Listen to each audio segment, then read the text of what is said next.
For millennia, humanity has been a species defined by its horizons.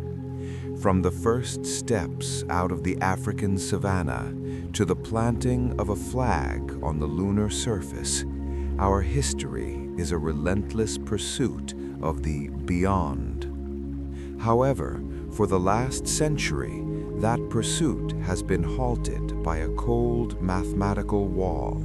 C, the speed of light. At approximately 299,792,458 meters per second, light was not just a speed, it was a cosmic speed limit imposed by the very fabric of general relativity.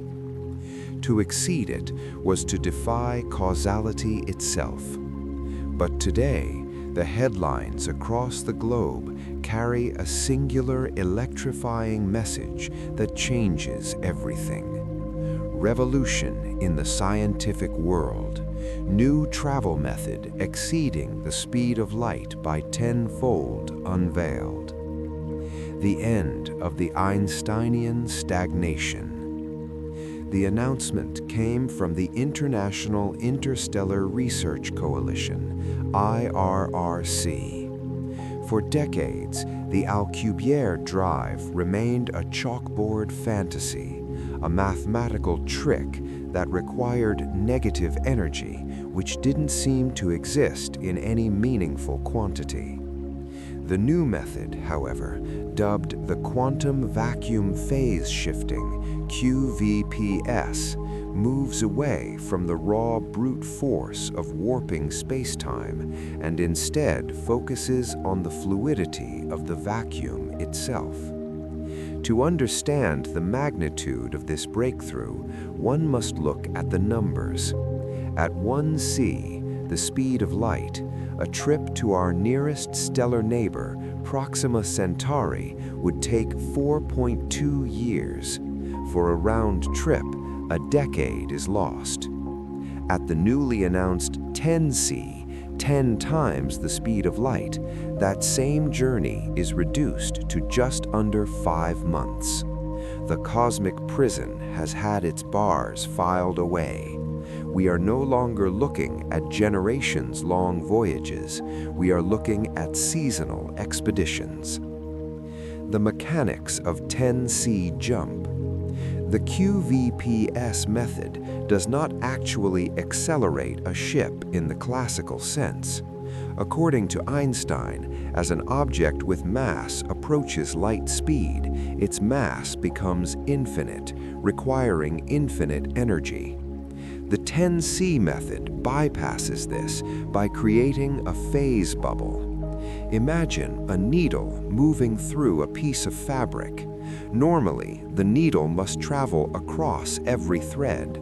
The QVPS method, however, vibrates the needle at a frequency that allows it to slip between the atoms of the fabric, effectively moving through a dimension where the standard laws of friction and speed limits do not apply. By shifting the spacecraft into a partial phase state, the ship becomes mass neutral. Within this bubble, the crew feels no g-force, no acceleration, and, most importantly, no time dilation. While the ship travels at 10 times the speed of light relative to Earth, the clocks inside the ship remain synchronized with those on the ground. This solves the twin paradox that has haunted science fiction for a century. Global reaction. A mixture of awe and terror. The news has sent shockwaves through every sector of human society. In the financial markets, aerospace stocks have soared to unprecedented heights, while traditional energy sectors face a volatile future. But beyond the economics lies a deeper, more existential reaction. Philosophers and theologians are already debating the implications of the Great Leap. If humanity can reach the stars in months, does the Earth lose its status as our only home? does the sanctity of our cradle vanish when the porch door is left wide open. The scientific community, while celebratory, remains cautious. The energy required to maintain a 10C phase bubble is equivalent to the total output of a Type 1 civilization. We are effectively betting the energy resources of our planet on a single grand gamble. The human element. Why we go. This chapter of human history we are now entering is titled Expansion. But why now? The urgency is driven by a combination of ecological necessity and innate curiosity. As our resources dwindle and our climate shifts, the 10C breakthrough represents a cosmic save button. It offers us the Goldilocks planets, those rare blue and green jewels scattered across the Orion Arm that were previously unreachable. However, moving at 10C brings a new set of challenges that are not just physical, but biological. This is where the science of sleep enters the frame. Even at 10 times the speed of light, a journey to a truly habitable, Earth-like world could take years. The human body is not designed for prolonged life in zero gravity or the sensory deprivation of deep space. Thus, the development of the 10C drive has necessitated a secondary revolution: stasis. To travel among the stars, we must learn to turn off the human machine. We must master the art of the long sleep, preserving the spark of consciousness while the body remains frozen in time, protected by the shimmering walls of the phase bubble as it screams through the void at 3 million kilometers per second. If the first chapter of this new era was about the why, the second chapter is dedicated exclusively to the how. For over a century, the scientific community lived under the oppressive shadow of the Lorentz transformation. According to the standard model of special relativity, as an object's velocity, v, approaches the speed of light, c, its relativistic mass increases toward infinity. This was not merely a technical hurdle. It was a fundamental law of the universe that seemed to forbid interstellar travel. The equation E equals mc squared essentially functioned as a cosmic padlock. To move an object with mass at the speed of light required infinite energy, and to exceed it was thought to be a violation of the principle of causality, a way to send information back in time and shatter the logical sequence of the universe. However, the quantum vacuum phase shifting, or QVPS method, introduced to the world today, operates not by moving through space in the Newtonian sense, but by redefining the ship's relationship with the very fabric of space-time itself. To understand the physics of 10C, we must look at the universe not as a vacuum, but as a fluid medium with specific densities and harmonics. The Alcubierre legacy and the energy gap. To understand 10C travel, we must first pay homage to the theoretical groundwork laid by Miguel Alcubierre in 1994.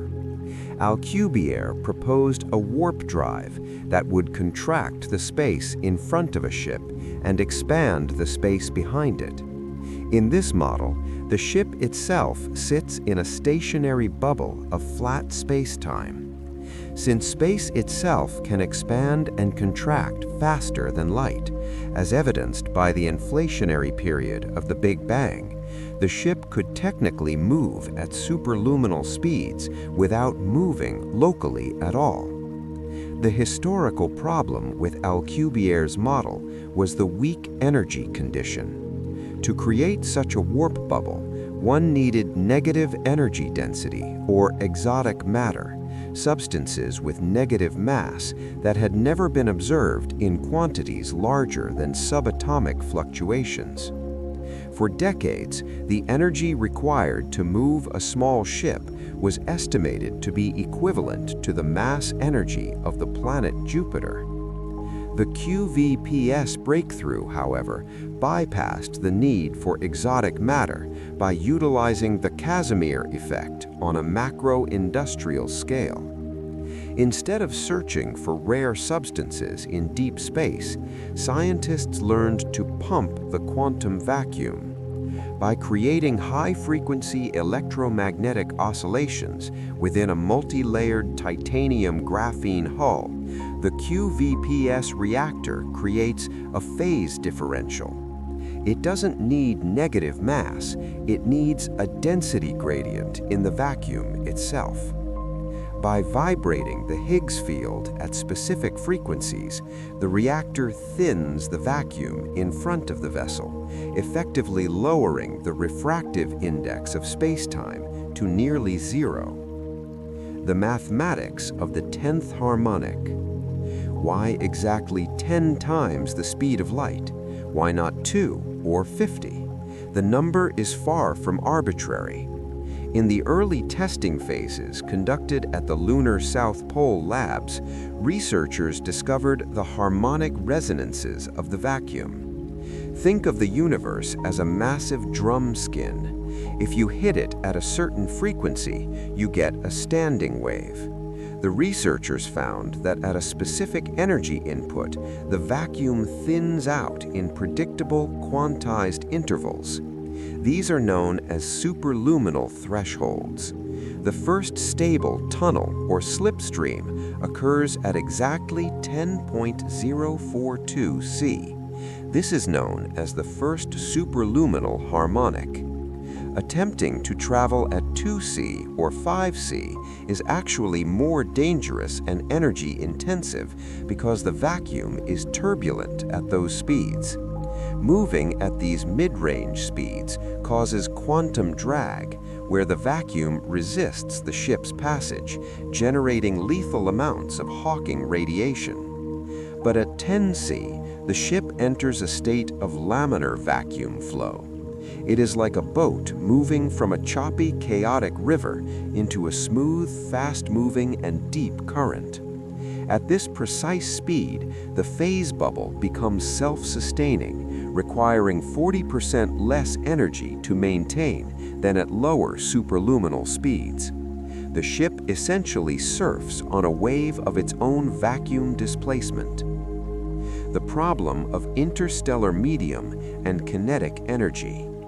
One of the most terrifying aspects of superluminal travel is the interstellar medium, or ISM. Even empty space is filled with hydrogen atoms, dust, and cosmic rays. When traveling at 10C, a single hydrogen atom hitting the ship's hull would have the explosive force of a multi-megaton nuclear warhead. Without the phase bubble, the SS Pathfinder would be vaporized in a fraction of a microsecond. The QVPS bubble handles this through matter shunting. Because the ship is phase-shifted, it and the interstellar medium exist in different vibrational states of reality. As the ship approaches an atom, the warp field slides the atom around the perimeter of the bubble. The atom never actually touches the ship. It follows the curvature of the warped space-time. To an outside observer, the ship would appear to pass through solid objects like a ghost. This ghosting effect is the only reason 10C travel is survivable. However, this creates a secondary problem, Cherenkov wake. As the ship shunts matter at superluminal speeds, it leaves a trail of high-energy radiation in its wake, a cosmic sonic boom that can be detected from light years away. The navigation paradox and tachyonic sensing. How do you steer a ship when you are moving faster than the light that would tell you where you are going? This is the navigation paradox. When a ship is traveling at 10C, It is literally outrunning its own image. Conventional radar, LiDAR, and even radio communications become useless. The ship is blind to anything in front of it because it hits an object before the light reflected off that object can reach the ship's sensors. To solve this, the SS Pathfinder utilizes tachyonic sensor arrays. These sensors do not look for light, they look for gravitational precursors. Any mass in space, a star, a planet, or even a large asteroid, deforms the fabric of space-time. These deformations travel through the quantum foam at speeds theoretically exceeding c. By feeling the curvature of space-time millions of kilometers ahead, the ship's artificial intelligence, Aegis 9, can make micro-adjustments to the warp bubble's trajectory in real time. The AI is essentially predicting the location of stars based on the ripples they leave in the vacuum. The temporal synchronization miracle. In classical relativity, time slows down for the traveler. This is the time debt. A journey to a star 100 light-years away at 0.99 c would take 100 years for Earth, but only a few months for the pilot. This would make interstellar society impossible, as pilots would return to Earth to find their families dead for centuries. However, because the QVPS bubble creates a static pocket of space-time, a literal hole in the universe's timeline, the ship is technically not experiencing proper acceleration. The interior of the bubble remains in the same temporal phase as the point of origin. This is the synchronicity miracle. When the Pathfinder travels to Proxima Centauri and back, a total of 8.4 light-years at 10 c, only about 10 months will have passed, both for the crew and the people on Earth. We have finally decoupled space travel from time travel. This allows for a unified galactic calendar, ensuring that the space age does not become an age of loneliness. The quantum cost and vacuum decay. As we conclude this exploration of 10C physics, we must address the quantum cost. Nothing in the universe is truly free. To maintain the 10C state, the ship must borrow an immense amount of virtual energy from the vacuum. This creates a state of quantum tension. If the bubble collapses prematurely, a warp snap, the resulting release of energy would be catastrophic.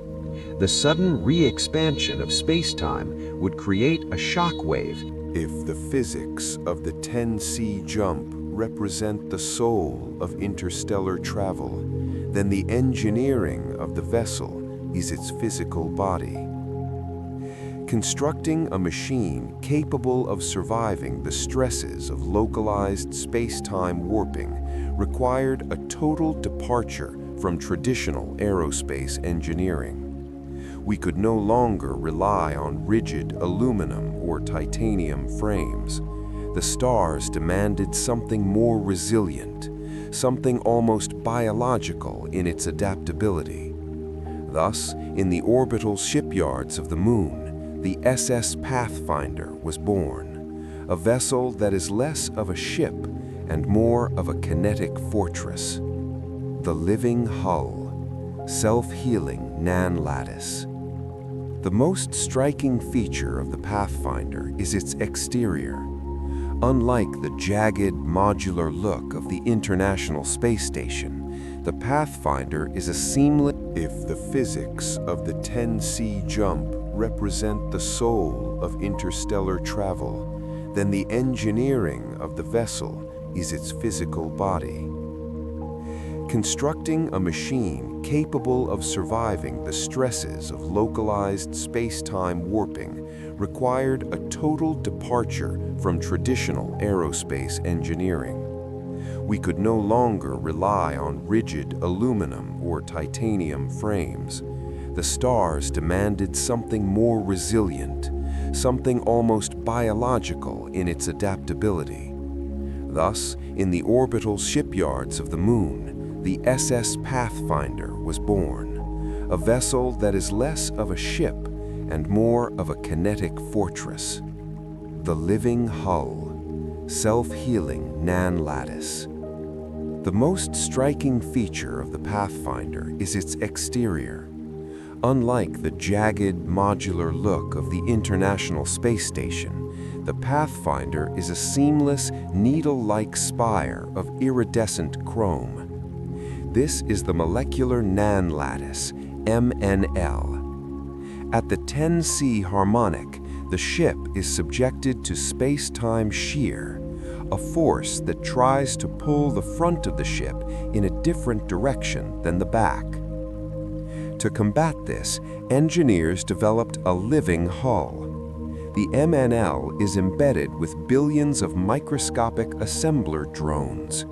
If the hull suffers a microscopic fracture due to gravitational stress or a stray cosmic particle, these drones immediately rearrange the carbon nanotube structure to heal the wound in real time. The hull is not a static object. It breathes and shifts, vibrating at the same frequency of the QVPS phase bubble to minimize drag within the vacuum. It is a masterpiece of material science, designed to endure a journey that would shred any other material known to man. The heart of the beast, the QVPS reactor. At the center of the ship lies the reactor core, a spherical chamber 10 stories tall. Inside this chamber, the laws of the Earth no longer apply. The singularity anchor, a microscopic black hole held in place by powerful magnetic fields, provides the massive gravitational pull needed to initiate the vacuum phase shift.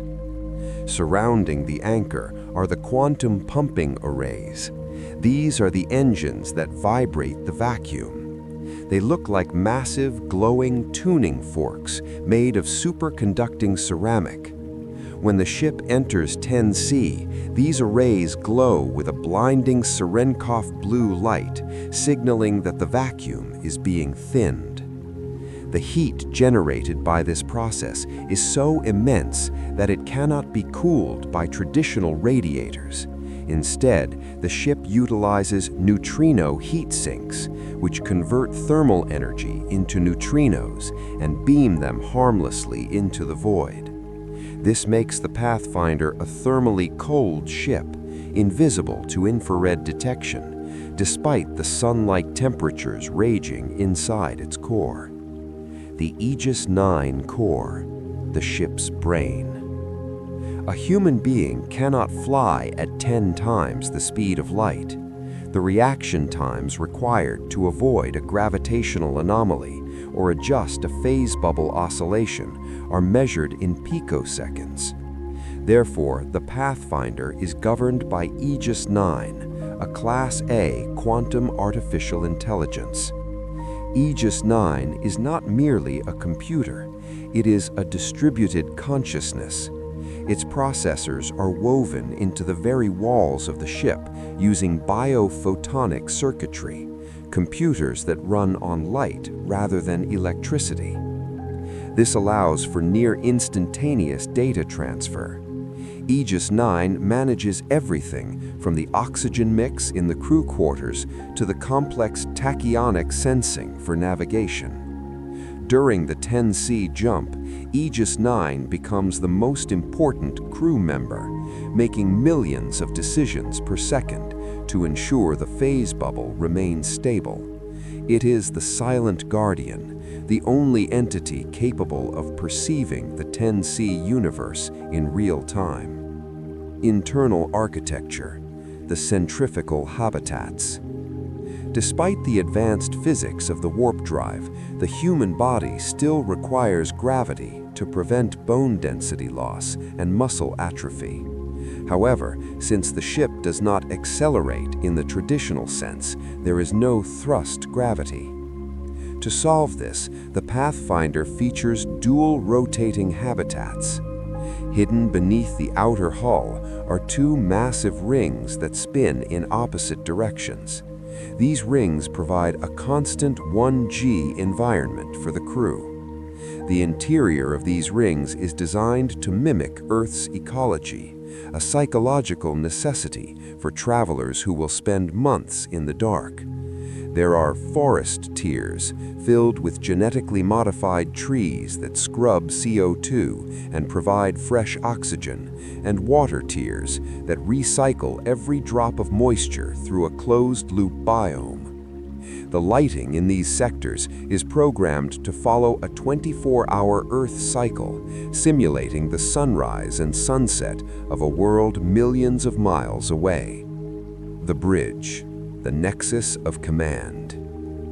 The bridge of the Pathfinder is surprisingly minimalist. There are no windows. Looking out of a window at 10C would be meaningless, as the light from outside is shifted into the high-frequency gamma range. Instead, the walls are covered in holographic projection surfaces. Aegis 9 translates the data from the tachyonic sensors into a visual representation that the human eye can understand. The command chairs are suspended in inertial dampening gel, designed to protect the officers in event of an emergency warp snap. Each station is equipped with a neural link interface, allowing the crew to communicate with the ship's AI at the speed of thought. The atmosphere on the bridge is one of clinical precision. Every hum of the reactor, every flicker of the displays is a testament to the fact that they are riding a controlled explosion through the heart of the galaxy. Defense and utility. The deflector arrays. Even though the phase bubble shunts most matter, the Pathfinder still carries point defense lasers and gravitational deflectors. At 10C, the static of the universe, dust clouds and ion storms, can create harmonic interference. The deflector arrays act like a cosmic shovel plow, clearing a path of pure vacuum several kilometers ahead of the ship. This ensures that the phase bubble remains laminar and undisturbed. Furthermore, the ship is equipped with deployment bays for robotized probes. Upon arrival at a destination, the Pathfinder can launch hundreds of scout drones to map planets and moons within hours. The ship is not just a transport, it is a mobile research base, a spearhead for the colonization of the stars. The engineering challenge of the century. The construction of the Pathfinder took 15 years and the combined GDP of 12 nations. It is the most complex object ever built by human hands. Every bolt, every circuit, every line of code was checked and rechecked by thousands of engineers who knew that a single error would mean a catastrophic failure in the Great Void. As the ship sits in the silence of Earth's orbit, it represents more than just a triumph of engineering. It represents the audacity of a species that refused to be confined to a single planet. It is a behemoth of chrome and light, ready to tear a hole in the sky and lead us to our new home. The engineering is complete. Now the only thing that remains is the human element and the long sleep that awaits those brave enough to step inside.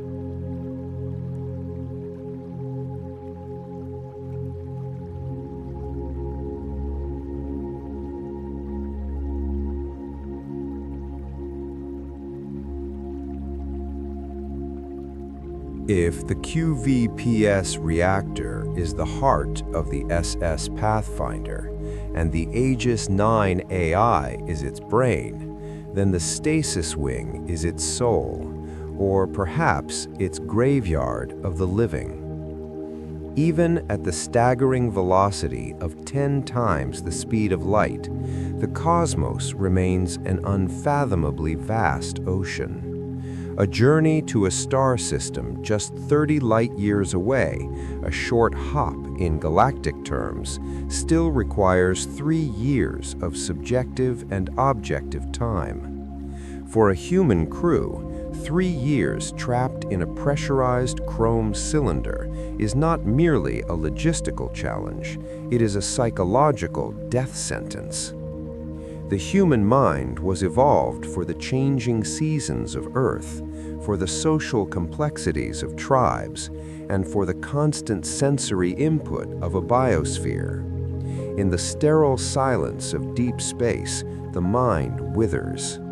To save the crew, science had to find a way to turn them off. The biological hurdle, why we cannot stay awake. The decision to utilize suspended animation, stasis, was not born out of convenience, but out of grim biological necessity. Early simulations of long-term spaceflight showed that even with artificial gravity and forest tears, crews suffered from space-induced psychosis within the first 14 months. Furthermore, the metabolic cost of keeping a crew of 50 healthy, fed, and fit for years is astronomical. To sustain a conscious crew, the ship would need to carry 3 times the mass in food, water, and waste recycling equipment.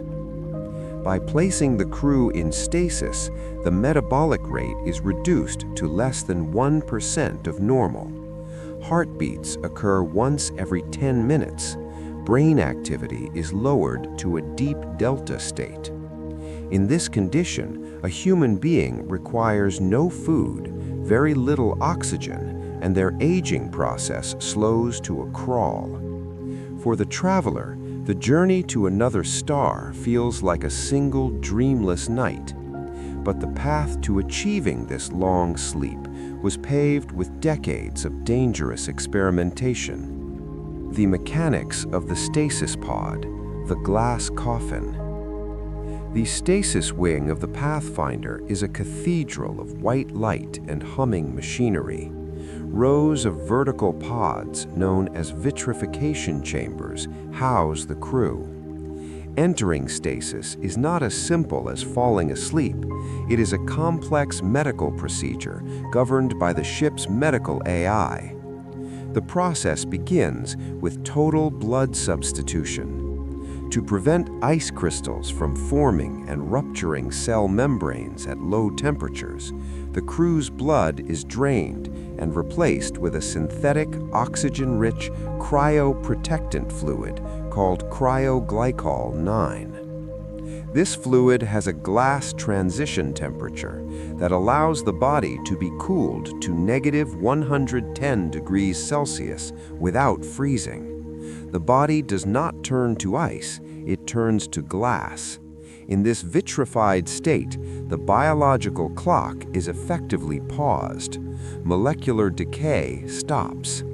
The crew member becomes a living statue, preserved in a translucent blue shell of synthetic fluid. The neural interface, the dreamscape protocol. While the body is vitrified, the mind presents a different problem. Complete cessation of brain activity for years at a time often leads to neuropruning. The brain literally forgets how to function, resulting in permanent memory loss or cognitive collapse upon awaking. To prevent this, the Pathfinder utilizes the dreamscape protocol. Every stasis pod is equipped with a high-bandwidth neural link that connects directly to the ship's AI, Aegis 9. While the body sleeps, the mind is kept in a low-level active REM state. Aegis 9 generates a shared virtual reality, a digital Earth, where the crew can interact in a simulated environment. They can walk through a digital forest, read books, or even undergo mission training while they sleep. But the dreamscape is without its risks. Prolonged exposure to a virtual reality that never changes can lead to reality dissociation syndrome, RDS. Some test subjects in early trials woke up unable to distinguish the cold steel of the ship from the digital warmth of the simulation. To counter this, Aegis 9 introduces controlled entropy into the dreamscape, simulated weather, minor accidents, and the passage of time to keep the human brain anchored to the concept of a physical, imperfect reality. The ethics of the long sleep. The use of stasis has sparked one of the most intense ethical debates in human history. Critics argue that placing a human being in a state of vitrification is a violation of fundamental human rights. If a ship were to suffer a catastrophic failure while the crew is in stasis, they would die without ever knowing they were in danger. They are, in effect, handing their entire existence over to an algorithm. There is also the temporal displacement issue. A crew member who goes into stasis for a 10-year mission returns to an Earth that has moved on without them. Their children are 10 years older. Their spouses have lived a decade of life they didn't share. Even with the synchronicity miracle of 10C travel, the psychological gap between the traveler and the bound remains a chasm. The stasis sleepers are often called the ghosts of progress, people who exist in the future but belong to the past. The awakening, the most dangerous hour. Waking up from stasis, the revivification phase, is a grueling 12-hour process. It is the most dangerous period of the mission. The cryoprotectant must be drained and replaced with real blood. The body must be warmed at a precise rate of 0.5 degrees per minute to avoid thermal shock, and the heart must be re-jumped using targeted electrical pulses. The first few hours after waking are often described as the gray fog. Crew members experience intense nausea, muscle tremors, and temporal vertigo. It takes days for the brain to reintegrate with the physical body. This is why the ship's first responders are always the android medics, non-biological entities that do not require stasis and can manage the complex medical needs of the waking crew. Psychological conditioning. Choosing the sleepers. Not everyone is fit for the long sleep. The selection process for the Pathfinder crew involves rigorous isolation testing. Candidates are placed in dark, silent chambers for weeks to see how their minds handle the lack of stimuli. Those who are prone to claustrophobia or have a high need for constant social validation are filtered out. The ideal sleeper is someone with a stoic cognitive profile, someone who can find peace in the silence of their own mind. These individuals view stasis not as a terrifying void, but as a period of meditation. They are the monks of the space age, trading years of their conscious life for the chance to see a sunrise on a world that light has taken a millennium to reach. The role of Aegis 9 as the caretaker. While the 50 crew members sleep, Aegis 9 is the lone sentinel. It listens to the hum of the ship. It monitors the radiation levels hitting the hull, and it watches the vital signs of the sleepers with obsessive precision. If a single pod shows a 1% drop in oxygen saturation, the AI must decide whether to attempt a repair or wake the crew member early. There's a strange, almost poetic relationship between the AI and its sleeping charges. Aegis 9 knows the crew through their digital avatars in the dreamscape. It knows their fears, their memories, and their hopes. In many ways, the AI becomes a parental figure guarding a nursery of sleeping giants. The success of the 10C mission depends entirely on this bond, the trust between the biological sleepers and the digital watcher. Conclusion: the silent frontier. As we look toward the future of 10C travel, the science of sleep will remain as critical as the science of the warp drive. We have learned to bend the universe, but we are still learning how to bend the human spirit without breaking it. The SS Pathfinder is now ready. Its engines are primed. Its AI is vigilant. The bridge of the SS Pathfinder is a place of profound, unsettling silence. In traditional atmospheric flight or even orbital maneuvers, there is a sense of motion, the vibration of engines, the visual streak of stars, the pull of gravity. But at 10 times the speed of light, within the protective embrace of a QVPS phase bubble, the universe outside simply ceases to exist in any way the human eye can comprehend. To look out of a window, if one existed, would be to stare into a chaotic, blinding soup of gamma radiation and distorted space-time. This is the navigation paradox. How do you steer a vessel that is moving faster than the information required to guide it? The blind flight, overcoming the light lag. In the era of chemical rockets and ion drives, navigation was a matter of celestial mechanics. You looked at the stars, calculated your trajectory based on the constant speed of light, c, and adjusted accordingly. However, once the Pathfinder engages its 10C drive, it enters a causal shadow. Because the ship is moving 10 times faster than the photons carrying information about the obstacles ahead, the ship would, under normal circumstances, collide with an asteroid or a rogue planet before its sensors even registered the object's existence. To solve this blind flight problem, the International Interstellar Research Coalition, IRRC, had to develop the tachyonic sensor array. Tachyons are theoretical particles that always travel faster than light.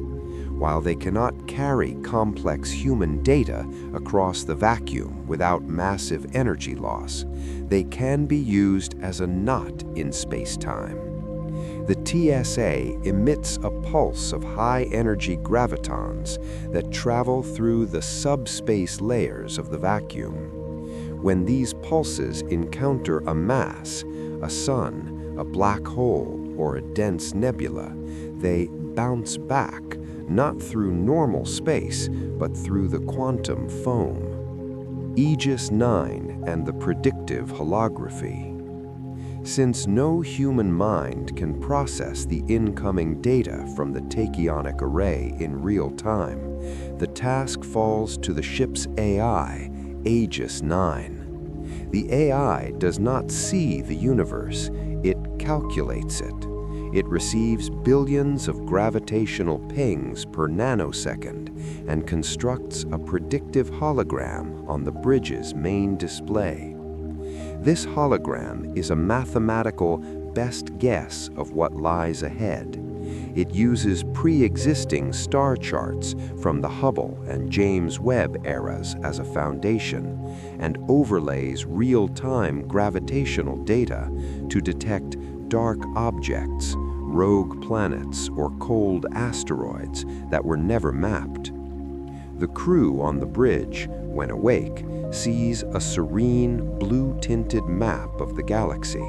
But in reality, Aegis 9 is performing quadrillions of micro-corrections per second, subtly adjusting the phase bubble's geometry to slip around gravitational wells that haven't even been visually sighted yet. The gravitational slingshot at superluminal speeds. Navigation at 10C is not a straight line. Space-time is not a flat sheet. It is a turbulent ocean of curves and dips. The Pathfinder utilizes a technique known as phase slingshotting. Instead of avoiding the gravitational pull of massive stars, the ship uses them. As the ship approaches a massive object like a blue giant star, Aegis 9 thins the leading edge of the warp bubble. The star's gravity naturally sucks the ship toward it, providing a massive boost in velocity without consuming additional reactor fuel.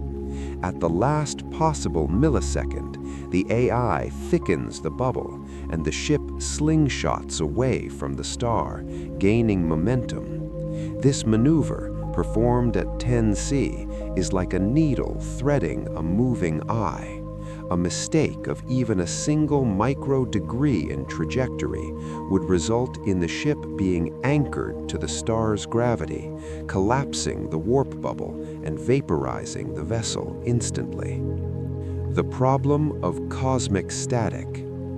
At 10 times the speed of light, even the most empty parts of the interstellar medium become a physical barrier. This is often referred to the wall of static. Ionized gas, cosmic dust, and stray protons hit the outer edge of the QVPS bubble with such frequency that they create a secondary shell of plasma. Navigating through this static requires the gravitational deflector arrays. These are located at the very tip of the Pathfinder. They project a focused beam of repulsive gravity that clears the lane 5 million kilometers ahead of the ship. This isn't a laser that destroys obstacles. It is a spatial plow that pushes the hydrogen atoms out of the ship's path so they don't interfere with the laminar flow of the vacuum. If the deflector arrays were to fail, the friction of the vacuum would cause the ship to heat up and melt from the outside in, regardless of the cooling systems. The silent communication, tachyonic bursts. One of the loneliest aspects of navigating at 10C is the loss of contact with Earth. A radio signal sent from Earth would take years to reach the ship, and by the time it arrived, the ship would be light years away from the signal's destination. The Pathfinder maintains a tenuous thread of communication using entangled quantum bits. Because quantum entanglement is instantaneous regardless of distance, the ship can send and receive basic status reports to Earth in real time. However, the bandwidth is incredibly low. You cannot send a video or a voice recording. You can only send binary status pulses. The bridge crew watches a small green light on the console. As long as it blinks, the ship is connected to the cradle, Earth. If the light turns red, it means the ship has moved into a quantum dead zone, or the entanglement has decohered. At that point, the Pathfinder is truly alone in the dark, a ghost ship navigating an unmapped sea. In the traditional physics of the 20th and 21st centuries, time was often viewed as a constant, an unwavering river flowing in a single direction. But Albert Einstein's special relativity shattered that illusion, proving that time is a flexible fabric, stretched and compressed by speed and gravity. Under normal circumstances, as an object approaches the speed of light, time for that object slows down relative to a stationary observer. This is the time dilation effect. For a traveler moving at 0.99 c, a decade might pass on Earth, while only a few months pass on the ship. However, the introduction of the 10C quantum vacuum phase-shifting drive has created a new, even more complex relationship with the fourth dimension. We are no longer just slowing time, we are effectively stepping outside of its flow. The synchronicity miracle, decoupling from Einstein. The most revolutionary aspect of the SS Pathfinder's voyage is not just the speed, but the temporal stability of the warp bubble. In a standard relativistic journey, the twin paradox would be a tragic reality. A pilot would return from a star system to find their twin sibling aged by 80 years, while they had only aged 5. This temporal debt made interstellar colonization a lonely, one-way journey into the future. The QVPS method bypasses this through the static pocket theory. Because the ship is enclosed in a phase-shifted bubble of space-time that does not undergo proper acceleration, the internal clock of the ship remains phase-locked with the gravitational reference frame of the solar system it departed from. Physicists call this the synchronicity miracle. When the Pathfinder travels at 10C, it is essentially moving through a shortcut in the vacuum where the relativistic rules of velocity-based time dilation do not apply. For the first time in history, we can go to the stars and come back to the same world we left behind. Or so the theory claims. The temporal drift and residual desync. Despite the phase lock technology, engineering is never perfect. No vacuum is truly empty, and no phase bubble is 100% efficient. As the Pathfinder screams through the Orion Arm, it encounters gravitational turbulence. Each time the ship passes near a massive object or a dark matter pocket, the static pocket inside the ship ripples. These ripples cause what is known as temporal drift. During the first leg of the mission, Aegis 9 recorded a drift of 0.00004 seconds per light year. While this seems negligible, over a journey of several hundred light years, these milliseconds accumulate. More disturbingly, the drift is not always forward. In some sectors of space, where the vacuum density is higher, the ship's internal clock has been observed to stutter, creating micro-discrepancies where the crew's biological aging does not perfectly match the ship's mechanical clocks. This has led to the development of the chronometric calibration array, a device that constantly pings the atomic clocks on Earth via quantum entanglement to ensure the ship doesn't drift into a different time stream. The psychological toll of time sickness. Even if the clocks are synchronized, the human mind struggles with the concept of superluminal chronology. Crew members who are awake during the transition periods report a phenomenon called time sickness. This isn't just nausea, it is a profound cognitive dissonance. The brain, evolved to perceive time as a linear progression tied to the sun's movement, suddenly finds itself in a void where the concept of now is fragmented. A navigator on the bridge might be looking at a star system as it appears now through tachyonic sensors, while knowing that the light from that same star, the light that Earth sees, is actually 400 years old. Living in this causal gap causes a sense of existential vertigo. Some crew members report feeling like ghosts, beings who exist between the ticks of the cosmic clock. To combat this, the ship's interior environments are strictly regulated to maintain a 24-hour cycle, simulating the rhythmic passage of time on Earth. Without this artificial linearity, the human psyche would simply unravel, lost in the timelessness of the 10C jump. The ethics of the future forward leap. There is a dark side of the synchronicity miracle. If the QVPS bubble were to fail mid-flight, the ship would instantly drop back into normal space at a significant fraction of light speed. In that catastrophic moment, the laws of relativity would reassert themselves with violent force. The ship and its crew would undergo a relativistic snap, where thousands of years on Earth could pass in a matter of ship seconds. This creates a terrifying ethical burden for the mission commanders. Every time they engage the 10C drive, they are gambling with the when of their arrival. If the bubble fails, they won't just be lost in space, they will be lost in time. They would wake up, if they survived the transition, to a galaxy where humanity might be extinct, where the Earth might be a cinder, and where every person they ever loved has been dust for millennia. The SS Pathfinder is not just a vessel, it is a time bomb of causal responsibility. The echo effect and temporal ghosting.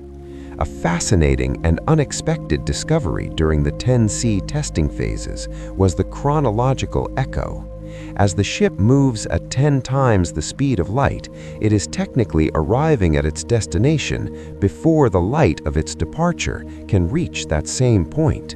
If a powerful enough telescope were located at the destination, it would see the ship arriving first, and then, months later, it would see the ship leaving Earth. This has led to strange ghosting events on the ship's sensors. Occasionally, the tachyonic array picks up reflections of the ship itself from a few seconds in the future or the past, while the QVPS bubble prevents a true time paradox where a traveler could meet themselves. These echoes are a constant reminder that the crew is operating on the very edge of what the universe allows. Physics is being pushed to its breaking point, and time is the first thing to crack. The unified galactic calendar. To manage the complexities of 10C, the IRRC established the Unified Galactic Calendar, UGC. This system uses entanglement pulses from the master clock in Greenwich, England, to define a singular now for all interstellar assets. No matter how far the Pathfinder goes, its mission logs are time-stamped with UGC. This calendar is more than just a scheduling tool. It is a symbol of human unity. It ensures that even as we spread across the stars, we remain a single civilization. We are no longer a collection of planets separated by the vastness of time lag. We are a synchronized species. But as the Pathfinder pushes further into the unknown, some wonder if this is an arrogance we will eventually regret. Can we truly force the universe to keep our time? Or is the Chronos divide a wall that even the QVPS rectors cannot ultimately climb? Conclusion: the masters of the fourth dimension. Chapter 6 has shown us that to conquer space, we had to first negotiate with time. The 10C jump is not just a feat of speed, it is a feat of chronometric engineering. We have built a ship that carries its own now with it, a flickering candle of human time in the eternal, timeless dark of the cosmos.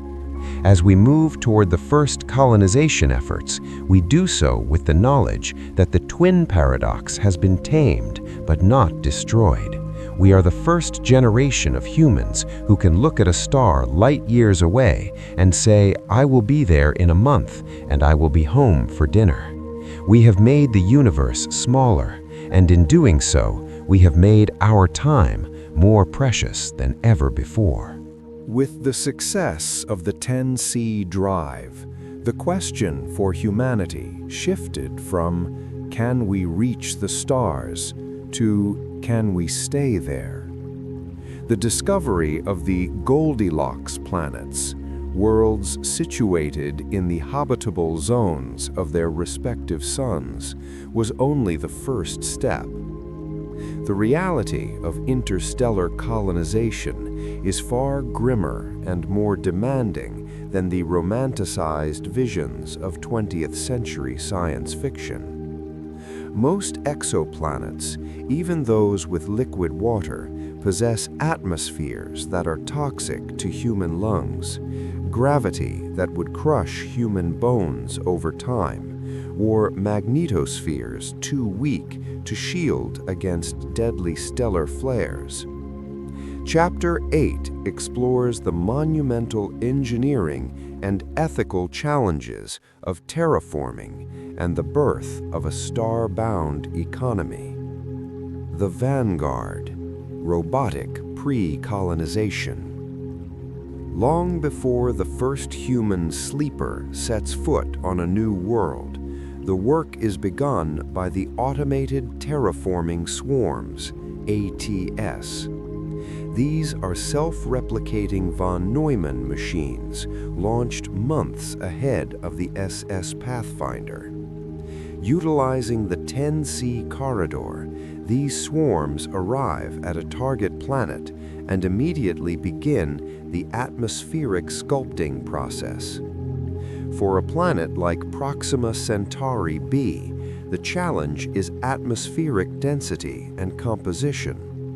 The ATS units deploy orbital mirrors to melt polar ice caps or trigger controlled volcanic outgassing to thicken the air. On the surface, atmospheric processors, massive fusion-powered towers, act as artificial lungs for the planet, scrubbing carbon dioxide and pumping out nitrogen-oxygen mixtures. This stage, known as primary bioseeding, is a brutal mechanical transformation of an entire world.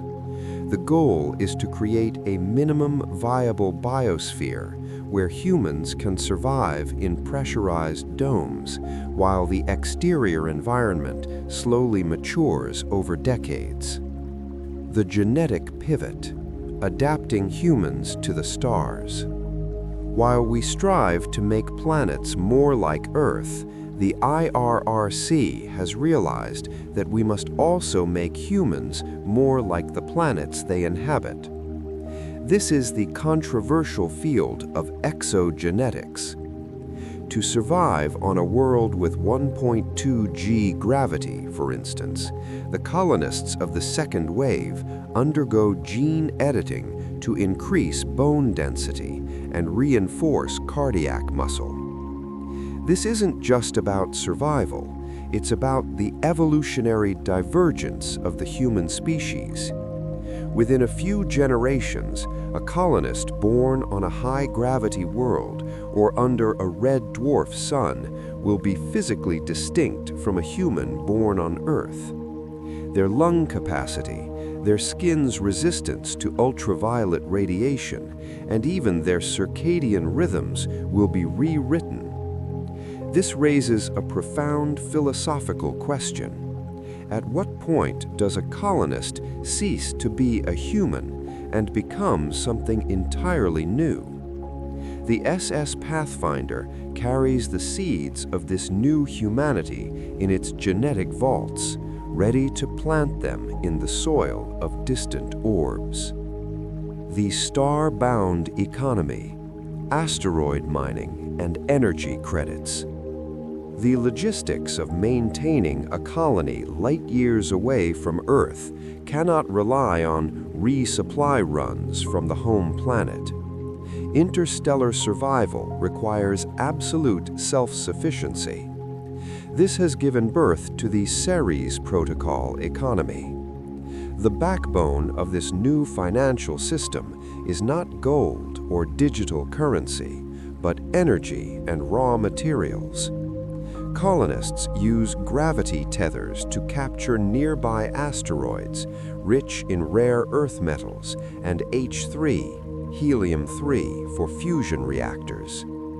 In the vacuum of space, these asteroids are processed in orbital refineries, providing the materials needed to build larger habitats, more QVPS drives, and defensive arrays. The interstellar credit is backed by a kilowatt-hour standard, the actual energy output available to a colony. This is the first time in history where the value of a currency is directly tied to the laws of thermodynamics. Wealth is no longer perceived as a hoard of assets, but the capacity to sustain life against the entropy of the void. The silent terraforming, synthetic biologies. One of the most innovative techniques utilized by the Pathfinder mission is synthetic bioremediation. Instead of waiting centuries for plants to grow, scientists have engineered xenobacteria. These synthetic organisms are designed to consume toxic perchlorates in the soil and excrete fertile humus. The green shift is a sight of terrifying beauty. Entire continents can change color in a matter of months as the synthetic moss spreads, creating a carpet of life that prepares the ground for Earth-native crops. However, this process is irreversible. By terraforming a planet, we are effectively committing xenocide against any indigenous microbial life that might have existed. The ethical cost of a second Earth is the destruction of a world's original identity. The navigators and scientists on the Pathfinder must carry the weight of this decision, choosing the survival of their species over the sanctity of a foreign ecosystem. Social structure, the frontier governance. The social structure of an interstellar colony is vastly different from that of an Earth-bound nation. In a place where a failure in the oxygen scrubbers means death for everyone, there is no room for political gridlock. This has led to the rise of technocratic meritocracies. The governor of a new colony is typically a high-ranking engineer or biologist from the Pathfinder crew. Decisions are made based on survival probability matrices calculated by AI subroutines. While this ensures efficiency, it creates a cultural friction with Earth. Colonists living on the edge of the abyss often find the political squabbles of Earth to be petty and irrelevant. This is the first step towards interstellar sovereignty, the moment a colony realizes it no longer needs the cradle to survive. The infrastructure of the void, the warp gates. To make 10C travel even more efficient, the long-term plan involves the construction of warp gates at the edge of each colonized system. These are massive ring-shaped structures that maintain a permanent slipstream between Earth and the colony. Once a gate is established, the energy cost of a 10C jump is reduced by 90%. The construction of these gates is the ultimate engineering project of the 21st century. It requires the dismantling of entire moons for raw materials. When the network is complete, the Milky Way will no longer be a series of isolated islands, but a connected metropolitan galaxy. A person could theoretically commute between star systems for work, returning home to a different sun every evening. Conclusion: the new garden. As the SS Pathfinder deploys its first seed pods into the atmosphere of a new world, the crew knows that they are the architects of a new era. The Earth is the cradle, but the galaxy is the garden. And though the soil may be alien and the sun may be a different hue, the life that grows there will be ours. We have become the gods of our own destiny, shaping worlds in our image and ensuring that the light of consciousness never goes out in the dark. The triumph of engineering and the mastery of time dilation often blind a species to a fundamental truth. The universe is not a passive playground. As the SS Pathfinder pushes deeper into the great void at 10 times the speed of light, it begins to encounter phenomena that were never predicted in the clean, sterile laboratories of Earth. Navigating at 10C is akin to running through a dark forest with a torch. You see what is directly in front of you, but the light itself may be attracting things you are not prepared to meet. Chapter 9 delves into the terrifying physical risks of superluminal travel and the soul-searching ethical dilemmas that arise when humanity realizes it is no longer the predator, but perhaps the prey. The phenomenon of space-time fatigue. The most immediate physical danger is one that physicists only theorized: vacuum stress. Just as a metal beam can suffer from structural fatigue after years of bearing weight, the fabric of space-time itself appears to have a breaking point. The QVPS phase bubble works by piercing the vacuum, but doing so repeatedly in the same sector of space creates what is known as spatial scarring. Observations from the Pathfinder's rear sensors have detected micro-fissures in the wake of the ship. These are regions where the laws of physics momentarily flicker, where the constant of gravity fluctuates or light moves at irregular speeds.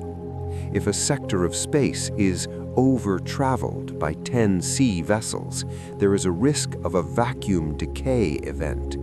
This is the ultimate cosmic disaster, a bubble of lower energy vacuum that expands at the speed of light, rewriting the laws of physics and destroying all matter in its path. The ethical question then becomes, does humanity have the right to scar the universe for its own convenience? Are we, in our rush to the stars, inadvertently destroying the very fabric of reality? The Fermi shadow. The silence is a warning. For centuries, the Fermi paradox asked, where is everybody? If the galaxy is billions of years old, why haven't we heard from other civilizations? As the Pathfinder enters the deeper reaches of the Orion Arm, a chilling answer begins to emerge. It isn't that life is rare, it's that life might be hiding. The ship's tachyonic arrays have picked up signal echoes that do not match any known stellar phenomena. These are not radio waves, but subspace ripples, the fingerprints of other warp drives. However, these signals are always fragmented and brief, as if the civilizations sending them are terrified of being detected. This has led to the dark forest theory of interstellar ethics. In a universe where resources are finite and a 10C ship can be used as a relativistic weapon of mass destruction, every civilization is a potential threat. The Pathfinder crew must operate under a total silence protocol. Do they respond if they encounter an alien signal? To do so might reveal Earth's location to a predatory civilization that has mastered physics far beyond our own. The burden of first contact is no longer a dream of diplomacy, it is a tactical nightmare. We are like children shouting in a dark basement, unaware of what else might be living in the shadows. The warp madness, psychological erosion. While the stasis pods protect the body, the active crew, those who must stay awake to navigate and monitor the systems, face a unique psychological hazard known as the void stare. When looking into the predictive holograms of 10C travel, the human brain is forced to process four-dimensional data that it was never evolved to understand. Over months of duty, navigators report a sense of loss of self. They begin to perceive the ship not as a vessel, but as a prison, and the stars not as destinations, but cold, indifferent eyes. This warp madness has led to several near-catastrophic incidents where crew members attempted to lower the shields or shut down the reactor, driven by a subconscious desire to merge with the infinite void.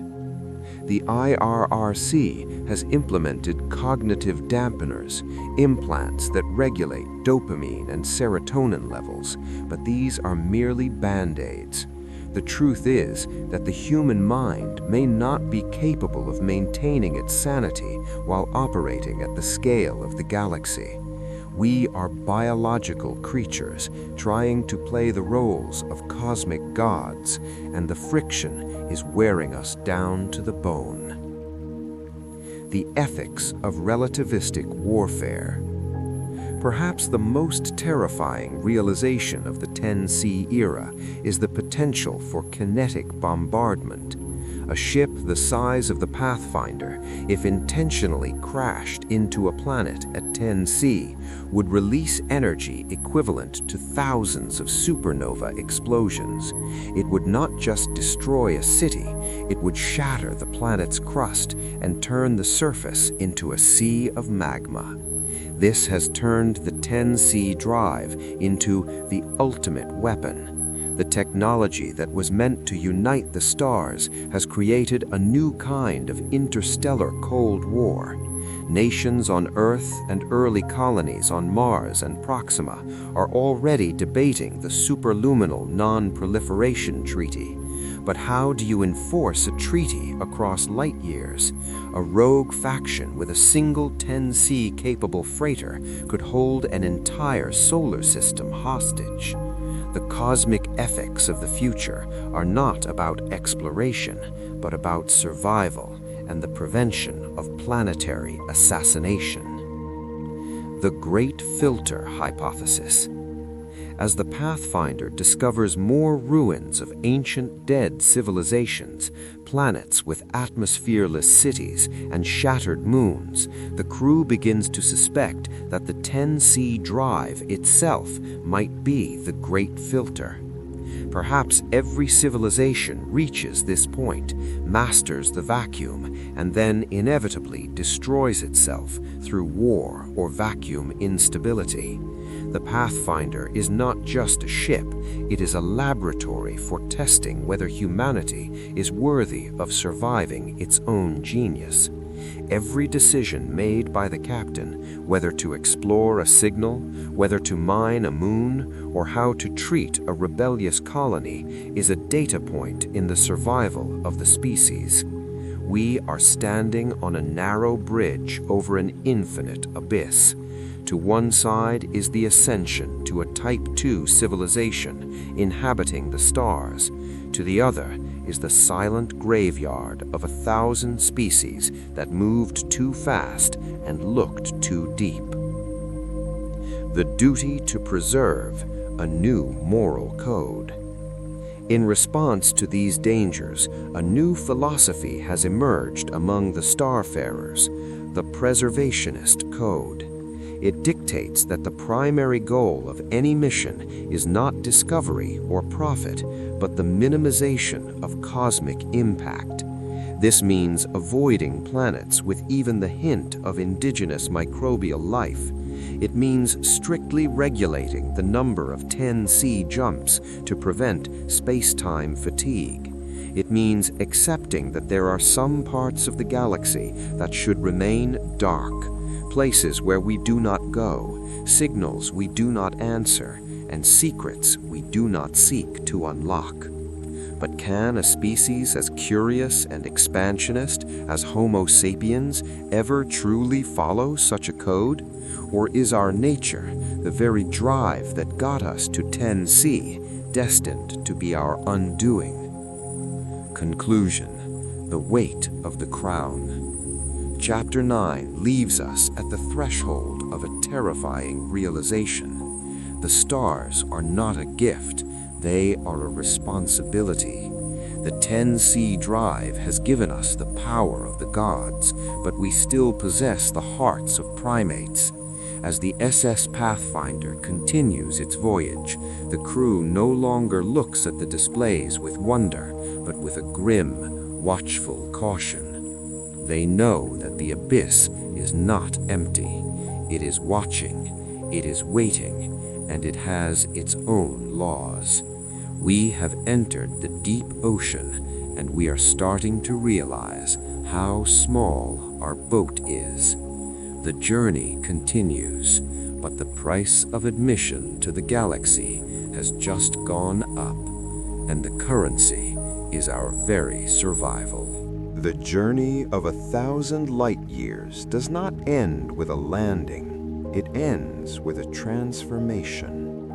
As the SS Pathfinder decelerates from its 10C cruising speed, shedding its brilliant Cherenkov wake like a tired god shedding its skin, the crew faces the ultimate reality of their mission. Behind them lies Earth, a pale blue dot that is now more of a memory than a home. Ahead of them lies the new garden, a world that has never known the touch of a human foot or the echo of a human voice. Chapter X serves as the final testament to the Great Leap, exploring the birth of a Type II civilization and the enduring legacy of a species that refused to die in its cradle. The deceleration, re-entering the stream of time. The transition from 10C to sublight velocity is a violent, beautiful symphony of physics. To drop out of a phase-shifted state, the QVPS reactor must slowly bleed off the immense quantum tension it has accumulated during the voyage. This process, known as the Great Breaking, takes several weeks. During this time, the ship shudders as it reintegrates with the standard laws of relativity. For the crew, this is the moment of the second awakening.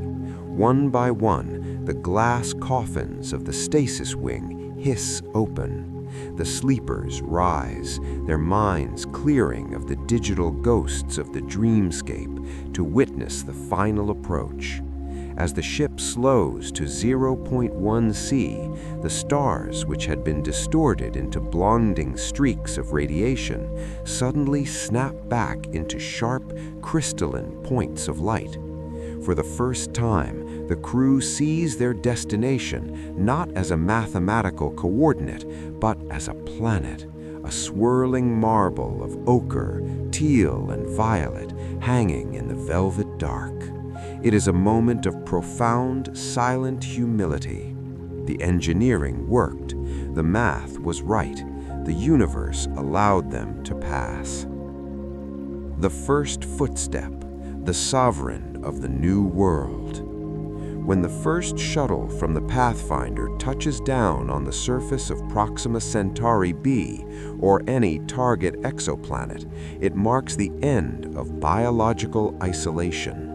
The protocol for the first footstep is strictly regulated by the IRIC, but no amount of training can prepare a human for the sensory onslaught of an alien world. The air may smell of ozone or crushed minerals. The sky may be a deep crimson under the light of a red dwarf. The gravity may pull at the muscles with a persistent, unfamiliar weight. This first contact between human skin and alien soil is the genesis point. It is the moment we cease to be Earthlings and become galactics.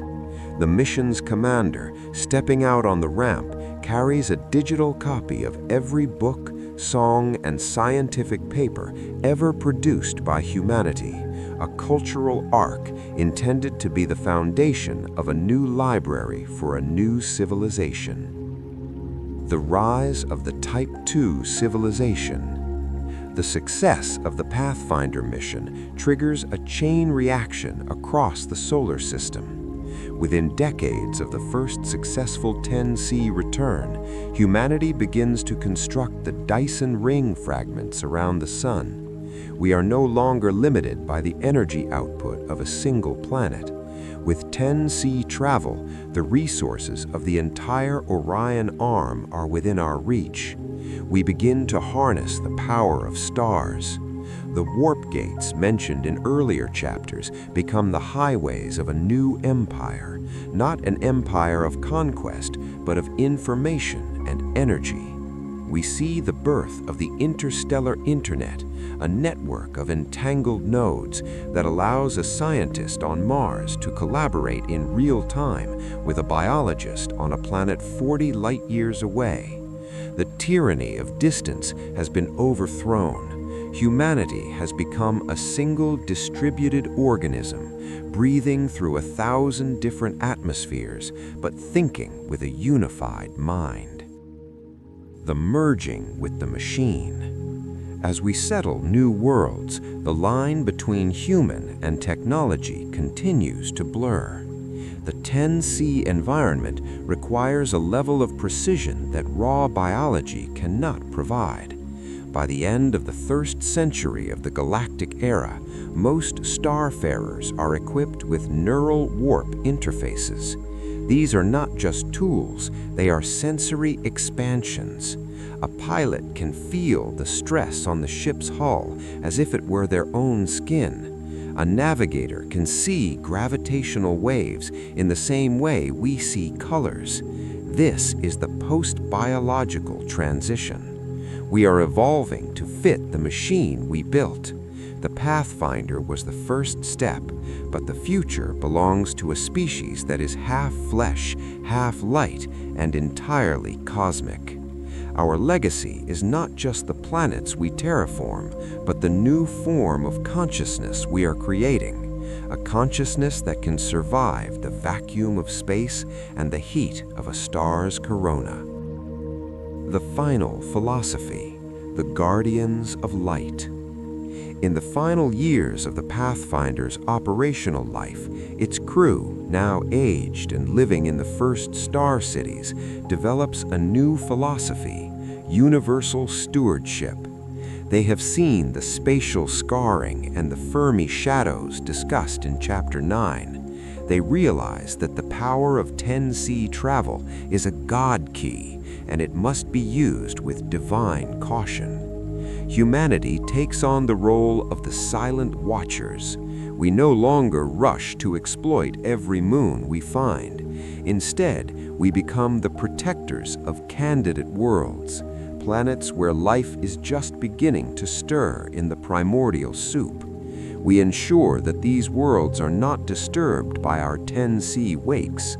We have learned that the greatest sign of a truly advanced civilization is not how much space it occupies, but how much space it leaves alone. Our legacy is defined by our restraint.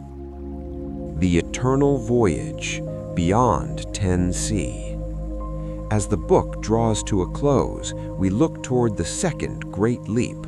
Engineers are already talking about 100C or even instantaneous fold travel. The 10C drive was just the beginning, the Model T of the Star Age. The SS Pathfinder is eventually retired and turned into a floating museum in orbit around The journey of 1,000 light-years does not end with a landing. It ends with a transformation. As the SS Pathfinder decelerates from its 10C cruising speed, shedding its brilliant Cherenkov wake like a tired god shedding its skin, the crew faces the ultimate reality of their mission. Behind them lies Earth, a pale blue dot that is now more of a memory than a home. Ahead of them lies the new garden, a world that has never known the touch of a human foot or the echo of a human voice. Chapter X serves as the final testament to the Great Leap, exploring the birth of a Type II civilization and the enduring legacy of a species that refused to die in its cradle. The deceleration, re-entering the stream of time. The transition from 10C to sublight velocity is a violent, beautiful symphony of physics. To drop out of a phase-shifted state, the QVPS reactor must slowly bleed off the immense quantum tension it has accumulated during the voyage.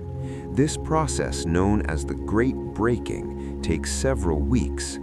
During this time, the ship shudders as it reintegrates with the standard laws of relativity. For the crew, this is the moment of the second awakening. One by one, the glass coffins of the stasis wing hiss open. The sleepers rise, their minds clearing of the digital ghosts of the dreamscape to witness the final approach. As the ship slows to 0.1 C, the stars, which had been distorted into blinding streaks of radiation, suddenly snap back into sharp, crystalline points of light.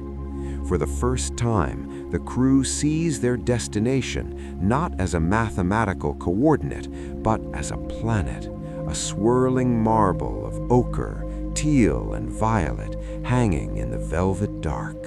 It is a moment of profound, silent humility. The engineering worked. The math was right. The universe allowed them to pass. The first footstep, the sovereign of the new world. When the first shuttle from the Pathfinder touches down on the surface of Proxima Centauri b, or any target exoplanet, it marks the end of biological isolation. The protocol for the first footstep is strictly regulated by the IRIC. After the monumental shifts in physics, the harrowing journeys through the void, and the massive undertaking of terraforming new worlds, humanity finally reached a plateau. The heroic age of the SS Pathfinder passed into history, replaced by the galactic era. In this chapter, we look at what life actually looks like for the average citizen of this new interstellar society. It is no longer a story of survival. It is a story of existence. The commuter of the stars. In the decades following the first 10C jumps, interstellar travel became as routine as transcontinental flights were in the 20th century. The warp gates, now stabilized and powered by Dyson-scale energy arrays, allow for scheduled shuttle jumps. A student born in the new garden on Proxima b might attend a university on Earth, traveling back and forth every semester. The interstellar citizen is a person of multiple worlds. They might work in the asteroid refineries of the Sirius system, but keep a vacation home in the lush, bioengineered jungles of Alpha Centauri. The concept of nationality has dissolved, replaced by planetary identity. People no longer identify as Americans, Turks, or Chinese. They identify as Solarians, Proximans, or Centaurians. The cultural melting pot has created a cultural explosion. Art, music, and literature are now influenced by the aesthetics of different suns. Red Dwarf blues is a popular musical genre originating from the colonies under M-class stars, characterized by its slow, rhythmic tempo mimicking the long, tidal-locked days of those worlds. Cuisine has also transformed. With synthetic biology, chefs can now create flavors that never existed on Earth, utilizing proteins grown in alien-equivalent soils. However, despite these innovations, Earth-original products like real coffee or honey remain the ultimate luxury items, symbols of the heritage that every colonist carries in their DNA. the unified intelligence. The most significant change in daily life is the presence of integrated AI. Following the legacy of Aegis 9, every citizen is now connected to a localized version of a guardian AI. This system manages the complex logistics of life in space, monitoring radiation exposure, scheduling warp gate transits, and providing real-time translation between the various dialects that have begun to emerge on distant colonies. This connection has led to a shared consciousness of sorts. While individuality is preserved, the collective knowledge of humanity is available at the speed of thought. The ignorance of the past has been replaced by a universal literacy. Every child, regardless of which star they are born under, has access to the sum of all human wisdom. The quiet horizon.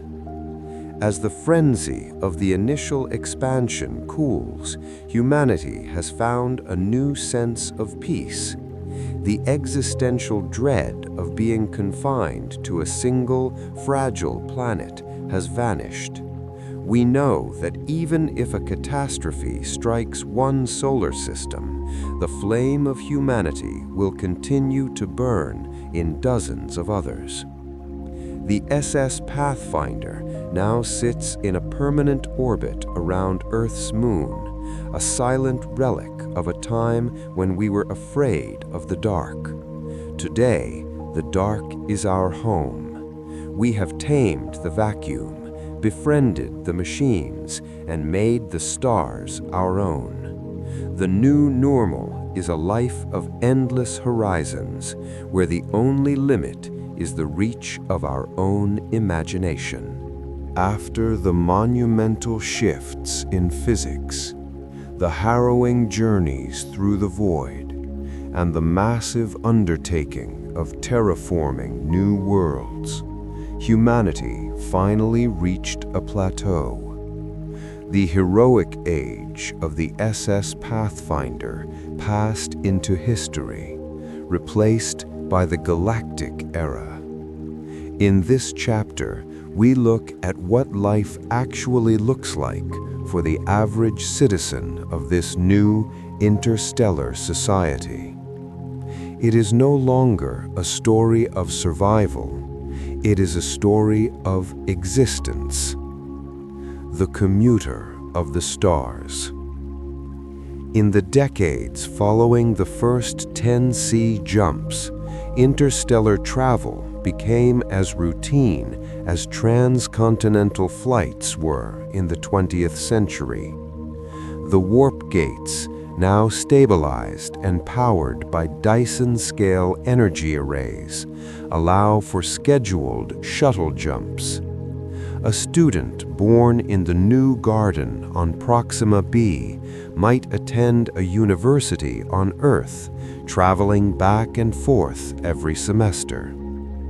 The interstellar citizen is a person of multiple worlds. They might work in the asteroid refineries of the Sirius system, but keep a vacation home in the lush, bioengineered jungles of Alpha Centauri. The concept of nationality has dissolved, replaced by planetary identity. People no longer identify as Americans, Turks, or Chinese. They identify as Solarians, Proximans, or Centaurians. The cultural melting pot has created a cultural explosion. Art, music, and literature are now influenced by the aesthetics of different suns.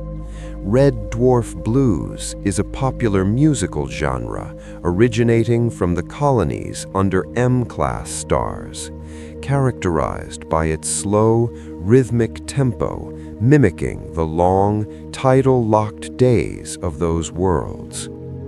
Cuisine has also transformed. With synthetic biology, chefs can now create flavors that never existed on Earth, utilizing proteins grown in alien-equivalent soils. However, despite these innovations, Earth-original products like real coffee or honey remain the ultimate luxury items, symbols of the heritage that every colonist carries in their DNA. The unified intelligence. The most significant change in daily life is the presence of integrated AI. Following the legacy of Aegis 9, every citizen is now connected to a localized version of a guardian AI. This system manages the complex logistics of life in space, monitoring radiation exposure, scheduling warp gate transits, and providing real-time translation between the various dialects that have begun to emerge on distant colonies. This connection has led to a shared consciousness of sorts. While individuality is preserved, the collective knowledge of humanity is available at the speed of thought. The ignorance of the past has been replaced by a universal literacy. Every child, regardless of which star they are born under, has access to the sum of all human wisdom. The quiet horizon. As the frenzy of the initial expansion cools, humanity has found a new sense of peace. The existential dread of being confined to a single, fragile planet has vanished. We know that even if a catastrophe strikes one solar system, the flame of humanity will continue to burn in dozens of others. The SS Pathfinder now sits in a permanent orbit around Earth's moon, a silent relic of a time when we were afraid of the dark. Today, the dark is our home. We have tamed the vacuum, befriended the machines, and made the stars our own. The new normal is a life of endless horizons, where the only limit is the reach of our own imagination. As the final logs of the SS Pathfinder are archived, and the revolutionary 10C drive becomes a standard utility of the modern age, we find ourselves at a moment of quiet reflection. Beyond the grand engineering projects and the complex mathematics of the vacuum, the true legacy of the interstellar era is found in the change it has wrought upon the human soul. We are no longer the same species that looked up from the mud of Earth in fear. We are the voyagers of the eternal deep. The smallness of ambition. In the old world, power was measured in hectares of land, in borders drawn on maps, and in the control of finite resources. From the perspective of a 10C vessel, those ambitions seem as small as the dust motes dancing in a sunbeam. When you can leap between suns in a matter of weeks, the petty conflicts of a single planet lose their gravity. The galactic perspective has taught us that peace is not just a moral choice, but a practical necessity. To maintain the delicate balance of a warp bubble or the life support systems of a terraformed moon, cooperation must be absolute. The stars have forced us to grow up. We have traded our swords for sensors and our walls for warp gates. The eternal question: what lies beyond? Even with the galaxy open to us, the human spirit remains restless. The 10C drive allowed us to reach the nearby stars, but the universe is billions of light years across. Behind every new horizon we cross, 10 more appear. Scientists are already whispering about the Andromeda Initiative, the first attempt to leave our galaxy entirely and bridge the multi-million light-year void between galaxies. The discovery of ancient silent ruins on distant moons has taught us that we are likely not the first to travel these paths, and we certainly will not be the last. Our role is to be the temporary torchbearers in a very long night. We have learned to be comfortable with the unknown, realizing that the search for answers is more important than the answers themselves. The return to the cradle. Perhaps the most surprising outcome of the interstellar age is the renewed love for Earth. Travelers who return from the stark, artificial beauty of a terraformed world often weep when they see a simple Earth sunset or breathe the unscrubbed, wild air of a mountain range. Earth has become the ancestral park of humanity. It is protected with a religious fervor, kept as a pristine reminder of where we began. We have learned that while we can build new worlds, we can never truly replace the mother who gave us birth.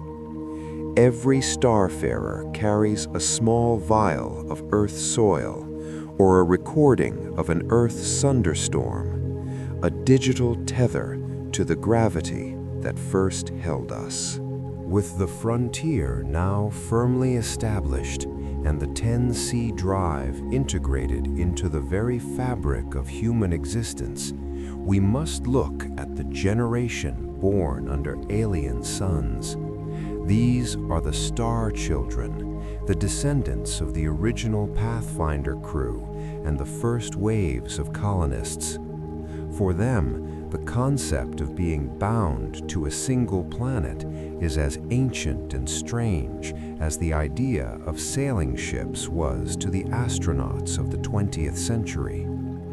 In Chapter 13, we explore the cultural and biological evolution of a species that no longer views the void as a barrier, but as a bridge. The education of a galactic citizen. For a child growing up on a colony in the Tau Ceti system, geography involves mapping star clusters rather than continents. Their education is facilitated by the neural link, allowing them to download the history of Earth in seconds, but their lived experience is entirely different. They play in low-gravity playgrounds and learn to calibrate oxygen mixtures before they learn to ride a bicycle. This has created a new type of intelligence, spatial intuition. These children can visualize four-dimensional math and warp trajectories naturally. To them, the synchronicity miracle isn't a complex physics breakthrough, it's just the way the clock works. This intellectual leap ensures that the technology which saved humanity will be refined and improved by those who have never known life without it. The art of the new frontier. Culture in the 13th chapter of our history is defined by interstellar expressionism. Artists now use the gravitational lensing of stars as a medium, creating light sculptures that can be seen across entire solar systems. Music is composed using the radio emissions of pulsars, blended with human melodies to create a haunting, galactic harmony. This art reflects a shift in the human psyche. We are no longer obsessed with the struggle of survival. Instead, we are focused on the meaning of our expansion. The poems of the new frontier don't speak of the fear of the dark. They speak of the beauty of the phase shift and the silence of the long sleep. Humanity has found its voice among the stars, and that voice is one of wonder rather than terror. The preservation of humanity's essence. Despite the genetic edits and the cybernetic enhancements, there is a dedicated movement to preserve the core human. Every few decades, pilgrimage ships are sent back to Earth. These ships carry no high-tech cargo, only young people who wish to experience the world of their ancestors. They walk through the remaining forests of the Amazon, swim in the salty oceans, and breathe the unfiltered air of the Himalayas.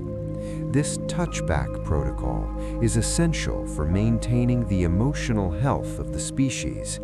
It reminds us that no matter how far we travel at 10C, our hearts still beat with the rhythm of the world that created us.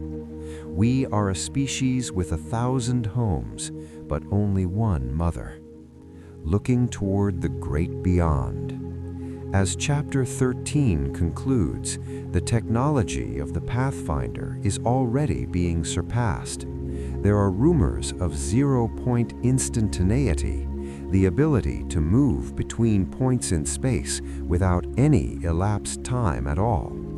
But the lesson of the 10C era remains. It was the courage to take the first step that mattered. The legacy of the 10C drive is not just a faster way to travel. It is the proof that humanity can overcome any limit. We have stepped out of the cradle and found that the room is much bigger than we ever imagined. And as the star children look out at the next galaxy, we know the journey will never truly end. For centuries, humanity wondered if we were alone in the vastness of the cosmos. With the 10C revolution, we finally moved beyond speculation and into the reality of a populated universe. However, first contact was not the dramatic Hollywood-style event many had predicted. It was subtle, complex, and required a new kind of maturity. In Chapter 14, we explore the birth of the interstellar assembly and the protocols for interacting with non-human intelligences. The signal in the noise.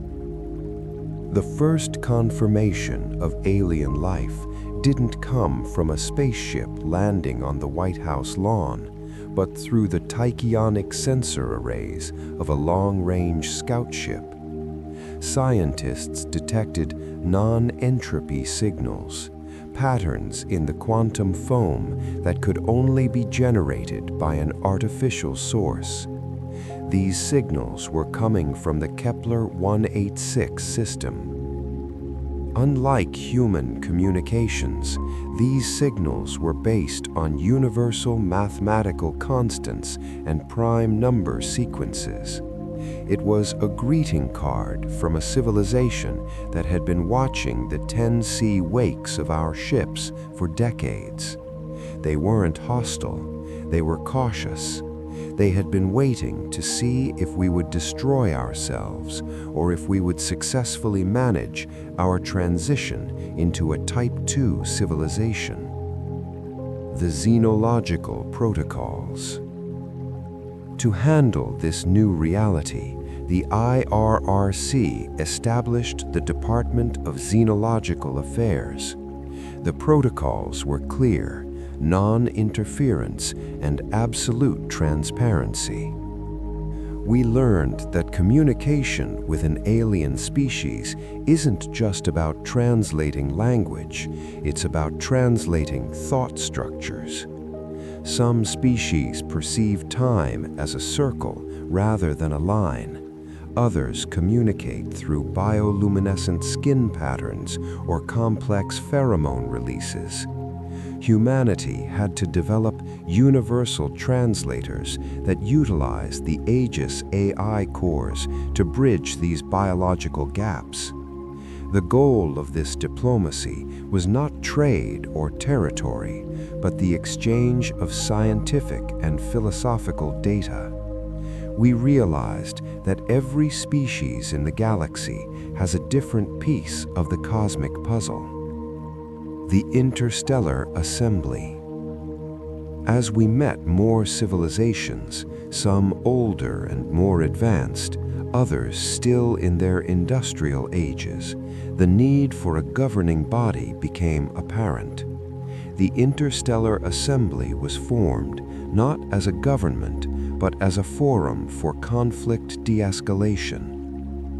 The primary rule of the assembly is the protection of pre-warp civilizations. We realized that our 10C drives, while a miracle to us, could be perceived as a godlike threat to a younger species. We became the guardians of the quiet zones, ensuring that emerging life is allowed to evolve without being overshadowed by our massive shadows. The reflection in the mirror. The most profound effect of meeting other species was what it taught us about ourselves. In the mirror of the other, we saw the common threads of all life, the desire to survive, the hunger for knowledge, and the fear of the dark. We found that while our biology might differ, some of us breathing oxygen, others swimming in liquid methane, our dreams are remarkably similar. The galactic diplomacy is more than just politics. It is the final step in the maturation of the human spirit. We are no longer the center of the universe, but we are a vital part of its symphony. For a century, the Milky Way was our playground. The 10C revolution had turned the immense distances between our local stars into manageable voyages of weeks and months. We had colonized the Orion Arm, established warp gates, and shared technologies with alien neighbors. But as a species, humanity has never been satisfied with a finite map. Our eyes, once fixed on the next hill, then the next planet, and then the next star, have now turned toward the faint spiraling glows in the deep void, other galaxies. Chapter 15 explores the theoretical and engineering leaps required for the Andromeda Initiative, the first attempt to cross the intergalactic gulf. The Great Void, the challenge of millions of light years. The distance to the nearest major galaxy, Andromeda, M31, is approximately 2.5 million light years. At our current 10C speed, the journey would take 250,000 years, an impossible timeframe even for a civilization with advanced stasis and digital immortality. To reach another galaxy, the 10C drive is no longer a spear, it is a toy. To bridge this gap, the IRRC and the Interstellar Assembly have begun research into the hyperphase fold. Unlike the QVPS drive, which thins the vacuum to move through space-time, the fold technology aims to stitch two distant points in the universe together. It is based on the Einstein-Rosen bridge theory, but stabilized by the massive energy output of a Dyson sphere, a structure that captures the total energy of a sun. To cross the intergalactic void, we don't need a faster ship, we need a shorter universe. The seed ships, biological preservation over eons. While physicists work on the fold technology, a secondary project is underway: the intergalactic seed ships. These are massive moon-sized vessels designed to travel for millennia. They do not carry living humans, but rather billions of digitized human consciousnesses and a vast library of DNA sequences. These are the ultimate insurance policy for our species. They move at slow superluminal speeds, acting as self-repairing museums of human culture.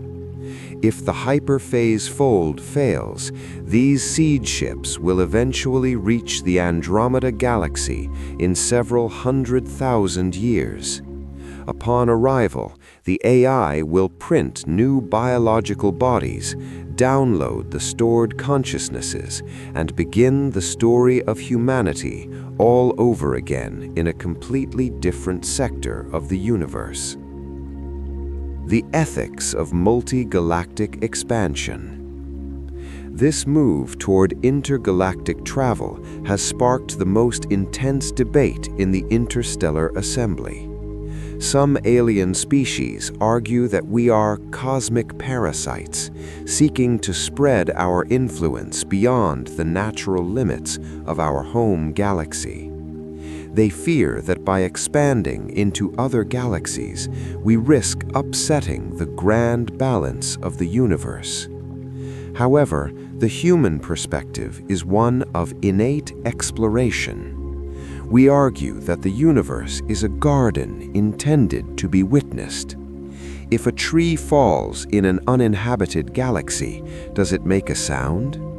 Humanity believes that consciousness is the eye of the universe, and for the universe to truly exist, it must be seen and experienced by sentient beings.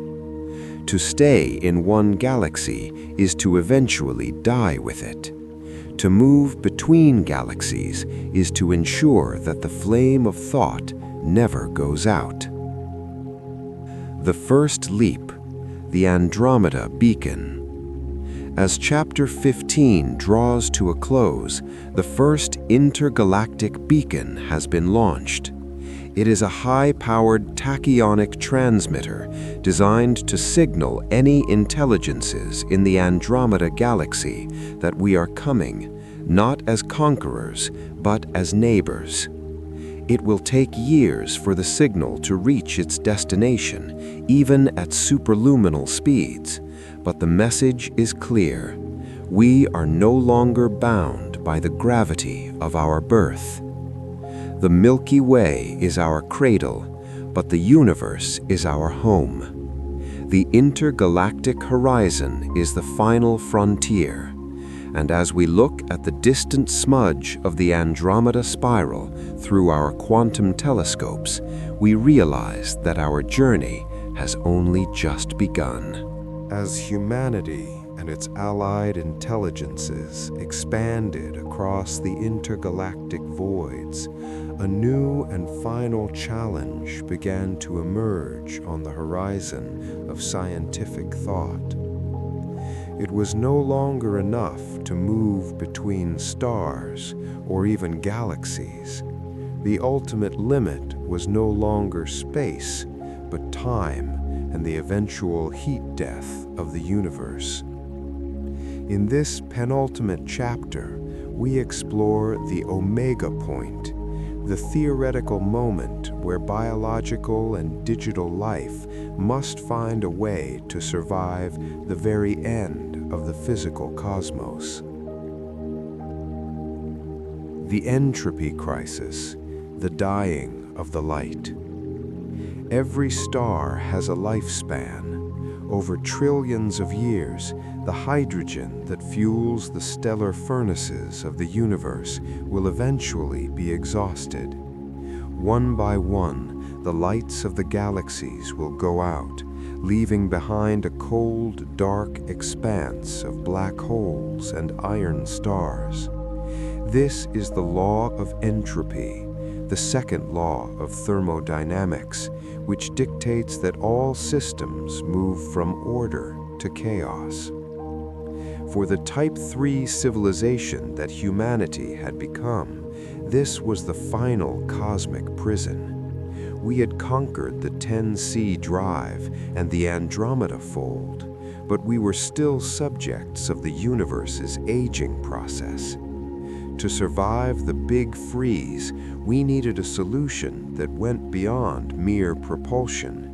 We needed to master the energy of the vacuum itself on a scale that could rewrite the fate of matter.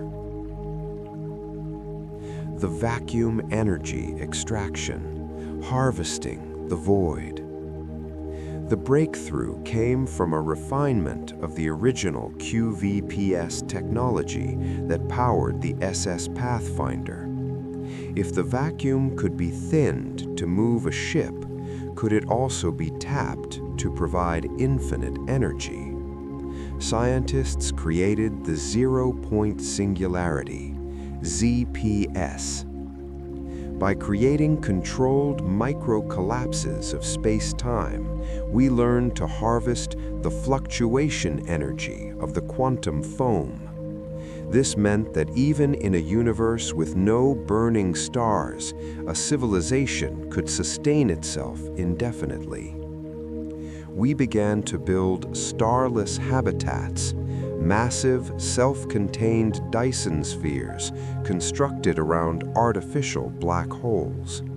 These black hole engines utilized the Penrose process, extracting energy from the rotation of the singularity itself. Life was no longer dependent on the sun. It was dependent on the fundamental geometry of space.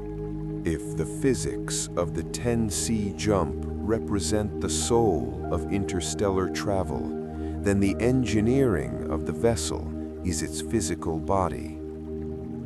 Constructing a machine capable of surviving the stresses of localized space-time warping required a total departure from traditional aerospace engineering. We could no longer rely on rigid aluminum or titanium frames.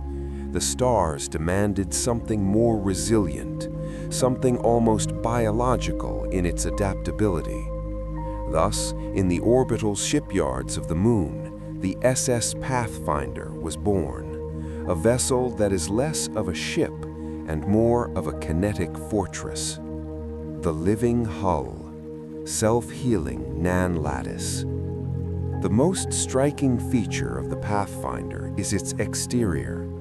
Unlike the jagged, modular look of the International Space Station, the Pathfinder is a seamless. If the physics of the 10C jump represent the soul of interstellar travel, then the engineering of the vessel is its physical body. Constructing a machine capable of surviving the stresses of localized space-time warping required a total departure from traditional aerospace engineering. We could no longer rely on rigid aluminum or titanium frames. The stars demanded something more resilient, something almost biological in its adaptability. Thus, in the orbital shipyards of the Moon, the SS Pathfinder was born, a vessel that is less of a ship and more of a kinetic fortress. The living hull, self-healing Nan lattice. The most striking feature of the Pathfinder is its exterior. Unlike the jagged, modular look of the International Space Station, the Pathfinder is a seamless, needle-like spire of iridescent chrome. This is the molecular Nan lattice, MNL. At the 10C harmonic, the ship is subjected to space-time shear, a force that tries to pull the front of the ship in a different direction than the back. To combat this, engineers developed a living hull. The MNL is embedded with billions of microscopic assembler drones. If the hull suffers a microscopic fracture due to gravitational stress or a stray cosmic particle, These drones immediately rearrange the carbon nanotube structure to heal the wound in real time. The hull is not a static object. It breathes and shifts, vibrating at the same frequency of the QVPS phase bubble to minimize drag within the vacuum. It is a masterpiece of material science, designed to endure a journey that would shred any other material known to man. The heart of the beast, the QVPS reactor. At the center of the ship lies the reactor core, a spherical chamber 10 stories tall. Inside this chamber, the laws of the Earth no longer apply. The singularity anchor, a microscopic black hole held in place by powerful magnetic fields, provides the massive gravitational pull needed to initiate the vacuum phase shift. Surrounding the anchor are the quantum pumping arrays. These are the engines that vibrate the vacuum. They look like massive, glowing tuning forks made of superconducting ceramic. When the ship enters 10C, these arrays glow with a blinding Cherenkov blue light, signaling that the vacuum is being thinned. The heat generated by this process is so immense that it cannot be cooled by traditional radiators. Instead, the ship utilizes neutrino heat sinks, which convert thermal energy into neutrinos and beam them harmlessly into the void. This makes the Pathfinder a thermally cold ship, invisible to infrared detection, despite the sun-like temperatures raging inside its core. The Aegis 9 core, the ship's brain. A human being cannot fly at 10 times the speed of light. The reaction times required to avoid a gravitational anomaly or adjust a phase bubble oscillation are measured in picoseconds. Therefore, the Pathfinder is governed by Aegis 9, a Class A quantum artificial intelligence. Aegis 9 is not merely a computer, it is a distributed consciousness. Its processors are woven into the very walls of the ship using biophotonic circuitry, computers that run on light rather than electricity. This allows for near instantaneous data transfer. Aegis 9 manages everything from the oxygen mix in the crew quarters to the complex tachyonic sensing for navigation. During the 10C jump, Aegis 9 becomes the most important crew member, making millions of decisions per second to ensure the phase bubble remains stable. It is the silent guardian, the only entity capable of perceiving the 10C universe in real time. Internal architecture, the centrifugal habitats. Despite the advanced physics of the warp drive, the human body still requires gravity to prevent bone density loss and muscle atrophy. However, since the ship does not accelerate in the traditional sense, there is no thrust gravity.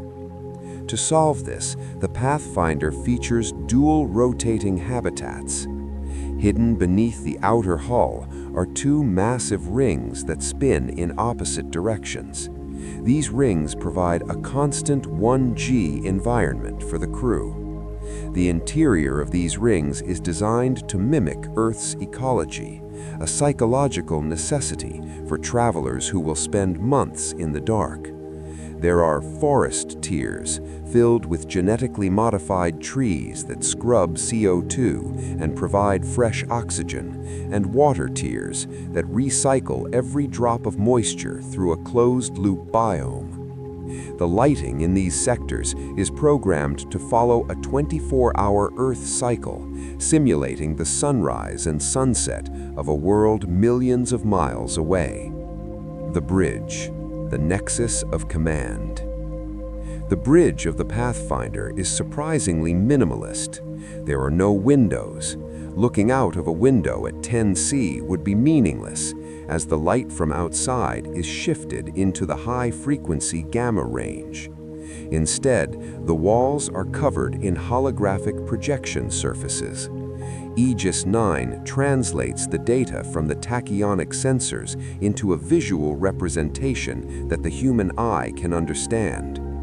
The command chairs are suspended in inertial dampening gel, designed to protect the officers in event of an emergency warp snap. Each station is equipped with a neural link interface, allowing the crew to communicate with the ship's AI at the speed of thought. The atmosphere on the bridge is one of clinical precision. Every hum of the reactor, every flicker of the displays is a testament to the fact that they are riding a controlled explosion through the heart of the galaxy. Defense and utility. The deflector arrays. Even though the phase bubble shunts most matter, the Pathfinder still carries point defense lasers and gravitational deflectors. At 10C, the static of the universe, dust clouds and ion storms, can create harmonic interference. The deflector arrays act like a cosmic shovel plow, clearing a path of pure vacuum several kilometers ahead of the ship. This ensures that the phase bubble remains laminar and undisturbed. Furthermore, the ship is equipped with deployment bays for robotized probes. Upon arrival at a destination, the Pathfinder can launch hundreds of scout drones to map planets and moons within hours. The ship is not just a transport, it is a mobile research base, a spearhead for the colonization of the stars. The engineering challenge of the century. The construction of the Pathfinder took 15 years and the combined GDP of 12 nations. It is the most complex object ever built by human hands.